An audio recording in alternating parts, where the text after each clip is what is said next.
नमस्कार। आज हम ओशो की आंतरिक और गहन प्रकृति क्या है, इस पर थोड़ा अन्वेषण करेंगे।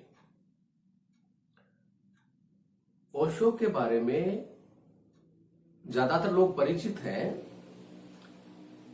इसलिए मैं इतना ही कहना चाहूंगा कि वे भारत के 20वीं शताब्दी के आध्यात्मिक व्यक्ति थे और दार्शनिक थे और विश्व भर में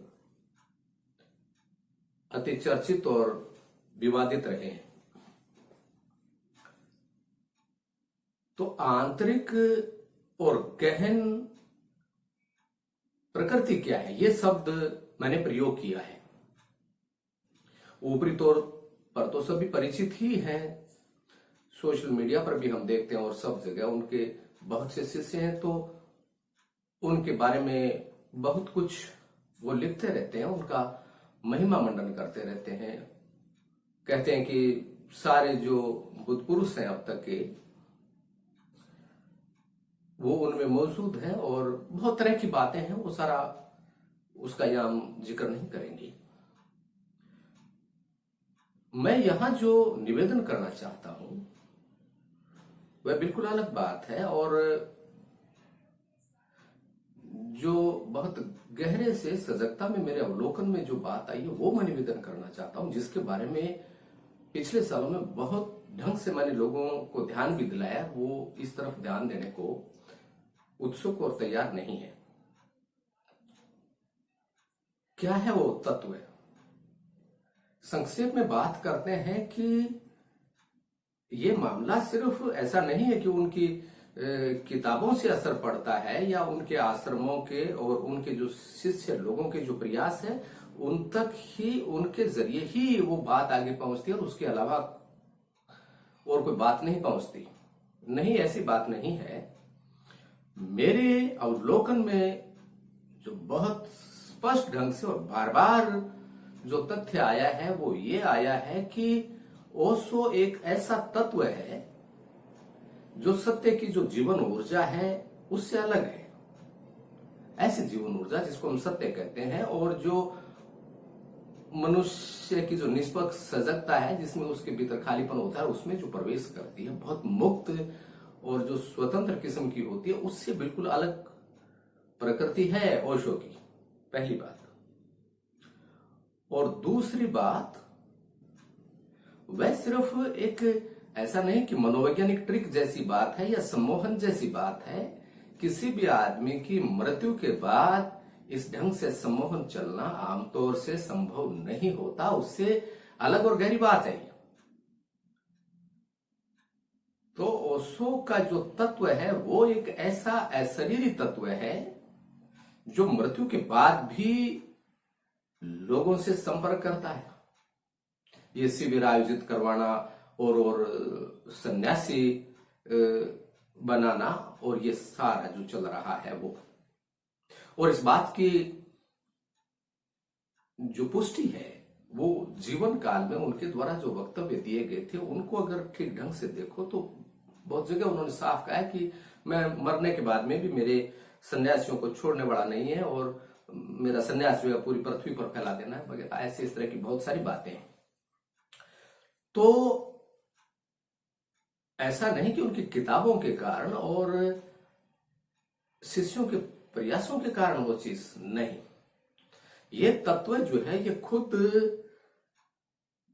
नए नए लोगों से संपर्क करता है, उनके वातावरण में प्रवेश करता है, उनके वातावरण में प्रवेश करता है, उनके मनों पर और मस्तिष्क पर प्रभाव डालता है, उनके शरीरों में उतरता है।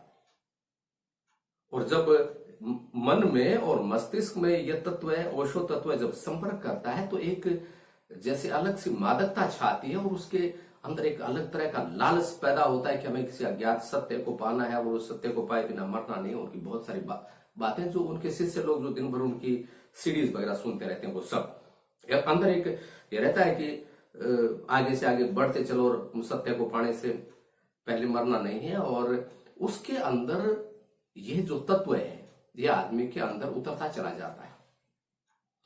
उसके अंदर गहरे से गहरे तलों तक बैठता चला जाता है ये चीज, और आदमी इस प्रक्रिया को बिल्कुल नहीं समझ पाता कि उसके अंदर हो क्या रहा है। और इस प्रक्रिया में आदमी का अपना मन मस्तिष्क जड़ होते चले जाते हैं, और जो ये कहा जाता है कि वहां एक मृत्यु घटित होती है, जिसकी बहुत बहुत उनकी किताबों में जिक्र है कि और उस मृत्यु में परम सत्य या परमात्मा आता है। ये सारी की सारी जो बात है आधारहीन है। उनकी किताबों में जो वर्णित किया गया ओशो की, उनसे बिल्कुल अलग और विपरीत बात वहां घटित होती है। ओशो जगत में ओशो के प्रभाव के अलावा और कोई परमात्मा नहीं है, और किसी सत्य को खोजने के काबिल तो आदमी रह ही नहीं जाता। इतना वो प्रभाव अंदर जमा हो जाता है, इस तरह से जकड़ लेता है आदमी को कि आदमी बिल्कुल स्वतंत्र नहीं रह जाता उसमें। और आम जीवन जो है उसको जीने की जो एक आम आदमी की क्षमता होती है, आम जीवन के साथ एक आम आदमी का जो तालमेल होता है, वो तालमेल बुरी तरह से टूट जाता है। बस वो इस तरह से ओशो का तत्व अंदर बैठता है, आदमी को जकड़ता है कि फिर वही जीवन बन जाता है, और सारा जो जीवन है वह बिल्कुल अर्थहीन हो जाता है। क्या आप लोगों ने इन चीजों में गहराई से अन्वेषण किया है कभी? इसलिए वो किताबों में बातें चाहे कुछ भी हो कि आप किसी भी रास्ते से पहुंच जाना और किसी भी का सहारा ले लेना, वो सारी की सारी बातें, उनका कोई भी अर्थ नहीं है। वस्तुतः जो घटित होता है वह बात बिल्कुल ही अलग घटित होती है। तो यह जो चीज है, इसमें न तो व्यक्ति समझ पाता कि मेरे साथ क्या हो रहा है। वो जो तत्व है ओशो का, वो आदमी का मन भी नहीं बन पाता। कहीं न कहीं आदमी का मन तो अपना रहता ही है अलग, तो वो मन भी नहीं बन पाता, और आदमी ने समझ पाता कि ये सत्य है या मेरा मन है या ओशो है या क्या है, वो बिल्कुल नहीं समझ पाता। और ऐसे पूरी जिंदगी उसकी गुजर जाती है, और ऐसे हजारों लोग इस अवस्था में जी रहे हैं। मैं खुल के बातचीत करना चाहता हूं उनसे, मैंने सारे मित्रों से बातचीत की, मगर मेरे संपर्क में ज्यादा समय तक लोग रहते नहीं है, वो छिड़क जाते हैं दूर। कोई उनके अंदर कोई ऐसा तत्व है जो उनको छिटका देता है मेरे से दूर। और मैंने उनको गंभीरता से निवेदन किया है कि इस स्थिति को समझें, क्या है ये, क्या है ये विकृत तत्व है। और तो आज ज्यादा उन पर बात नहीं होगी, बहुत सारे पहलू हैं, ज्यादा बात नहीं होगी, इसी पहलू पर ही बात हो पाएगी, और पूरी बात इस पर भी नहीं हो पाएगी। थोड़ा सा बस चर्चा भर कर रहे हैं, जितनी थोड़ी सी बात हो जाती है। और इस पर प्रयोग करने की जरूरत है इनके शिविरों में। और ओशो के जो घटित होता है वो क्या है, जब लोग नाचते हैं कि ओशो गए कहां हैं, ओशो अभी यहां है, तो देखें कि क्या हो रहा है वहां पर। उन्हीं ध्यानों को अगर आम आदमी करे कुछ भी नहीं होता, उन्हीं ध्यानों को अगर वो सन्यासी लोग वो करते हैं, तो वो कहां से आता है असर। मगर इनको ये पता नहीं है, इन सन्यासी लोगों की, जिस दिन आदमी को, अगर आदमी किसी दूसरी चीज को पढ़ता है और किसी दूसरे ग्रुप में ज्वाइन किया जाना चाहता है, या दूसरे लोगों से जुड़ना चाहता है, या और कोई गतिविधि करना चाहता है, तो यही जो तत्व है ये बुरी तरह से छटपटाता है, रोकता है आदमी को। ये बात है सिर्फ स्वतंत्रता की, स्वतंत्रता वहां जरा भी नहीं है। बातें हैं सिर्फ स्वतंत्रता की। जिस दिन कोई आदमी उस प्रभाव से छूटना चाहता है, और मेरे भी ये जो बातें थी ये संयोग से ध्यान में आई, मैंने किसी दूसरे को पढ़ा, और फिर एकदम से अंदर का सारा जो मन स्थिति थी और पूरा जो मन का जगत था वो बदलने लगा। काफी दिनों तक ये चीजें चली, और बहुत सारी परतें मेरे को दिखाई पड़ी उनकी परत, और मैं सबके साथ प्रयोग करने के लिए तैयार हूं, इनके साथ जो ओशो से जुड़े लोग हैं या और। ऐसा नहीं कि मेरे को कोई प्रचार ही करना है वीडियो बना करके, नहीं, मैं इस मामले में गहरे तक प्रयोग करने के लिए तैयार हूं, मैंने किए भी है। और मैं सबके साथ ये जो बात शेयर कर रहा हूं, मैं ये चाहता हूं कि लोग इसकी गहराई में उतर करके और इसका परीक्षण करें कि क्या है ये मामला, और अगर मैं गलत हूं तो मैं उसके लिए तैयार हूं। I am totally ready for this, please not. और मैं ये इसको कोई बहुत प्रेम की बात कर रहा हूं, ये कोई चैलेंज जैसी बात नहीं है। सभी मेरे अपने दोस्त हैं, मित्र, किसको चैलेंज दूंगा मैं, और क्यों चैलेंज दूंगा। बहुत सारे युवा मित्रों की जिनकी मैं बात कर रहा हूं, जिनके लिए मैं चिंतित हूं, वो मेरे अपने हैं।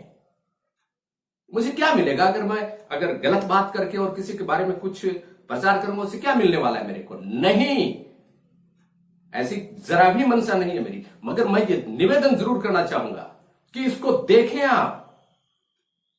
बिल्कुल गहराई से देखें कि और ओशो की बातों पर भी मत जाएं। गहराई से देखें, पूरा ओशो की आंखों में आंखें डालकर भी देखें कि क्या है ये आदमी। पूछे उसे उनकी फोटो के सामने कि कौन है तू।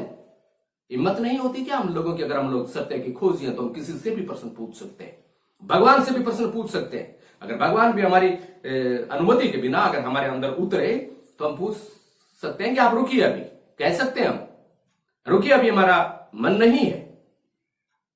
बेअदबी से अगर परमात्मा भी हमारे भीतर उतरे तो हम उसको मना कर सकें।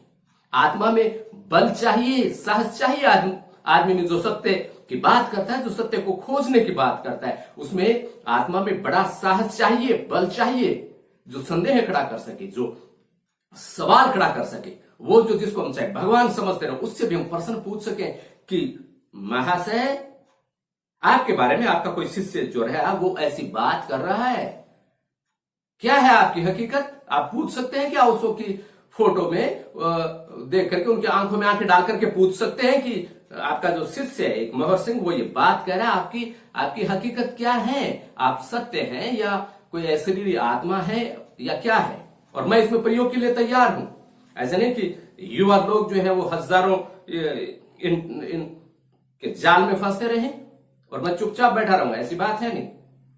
बिल्कुल मेरी आवाज खुल करके सबके सामने आएगी, मगर आप इस चीज को देखिए, मैं कोई इल्जाम नहीं लगा रहा हूं किसी पे। मैं आप लोगों से परीक्षण के लिए कह रहा हूं कि ओशो का जो तत्व है वो सत्य का तत्व भी नहीं है।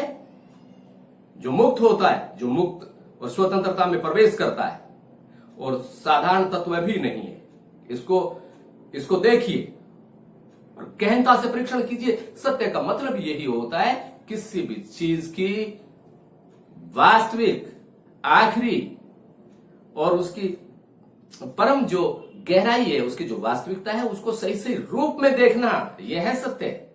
किसी भी मानसिक अवस्था के हमारे भीतर जो भी घटित हो रहा है, उसकी असलियत क्या है, अपने परम रूप में क्या है, वो ठीक ठीक क्या है उसका, बिल्कुल स्पष्टता के साथ। तो अगर हम सत्य की बातचीत करते हैं तो ये सब प्रयोग कर सकते हैं क्या? हम ओशो का सत्य क्या है, ओशो का सार तत्व क्या है, उनकी आखिरी बात क्या है, ये देख सकते हैं क्या? सत्य को खोजने में ये भी आता है, या हम सिर्फ मानते ही रहेंगे कि नहीं ओशो तो परम बुद्ध है ही, उन्होंने कह दिया, अगर हम सब ने स्वीकार कर लिया। हम ओशो के अंदर उतर के भी उनका भी सार तत्व जो आखिरी चीज है उसको जा सकते हैं क्या? परीक्षण कर सकते हैं क्या? या हमने उनके कहने से मान लिया और उसमें जो जो अनुभव हमारे अंदर घटित होते हैं उनको हमने आखिरी मान लिया? इस दुनिया में बहुत तरह के रहस्य हुए, बहुत तरह के रहस्य, और इनको चलत में इन सबको मान लेने की कोई जरूरत नहीं। मगर ये सारी बातें मैं परीक्षण के लिए निवेदन कर रहा हूं। मेरा न तो किसी पे कोई इल्जाम लगाने के लिए मेरे पास वक्त है, मगर मेरी जिंदगी में अगर कोई चीजें आई है जिनका अवलोकन किया तो मैं सारे युवाओं को ध्यान में दिलाना चाहूंगा। और जो भी चीज है, शिविरों में ही क्यों उतरते हैं ये ओशो का प्रसाद, खुले में हम जब बातचीत करते हैं तब क्यों नहीं उतरता? तभी तो उतर सकता है ना। नहीं उतरता वहां पर जहां अपने अपने लोग होते हैं और देखते हैं कि हाँ यहां पर ठीक है बात, वहां उतरते हैं वो। जहां खुले में बातचीत होती है और जहां मेरे जैसा आदमी कहता है कि मैं आपके बारे में ये बात करना चाहता हूं, वहां कुछ नहीं होता। स्वतंत्रता आखिरी चीज है सत्य की खोज में। स्वतंत्रता के बिना कुछ भी नहीं होता। स्वतंत्रता के बिना कोई बात आगे नहीं बढ़ती। तो प्लीज आप सबके परीक्षण के लिए और मानवता के हित में यह तथ्य निवेदन कर रहा हूं। मैं देखने के लिए ही तो कह रहा हूं आपको, और मैं साथ प्रयोग के लिए तैयार हूं। करेंगे क्या प्रयोग? जरूर करिए, करने योग्य है यह चीज, स्वीकार मत करिए कुछ भी। करेंगे और बात। धन्यवाद।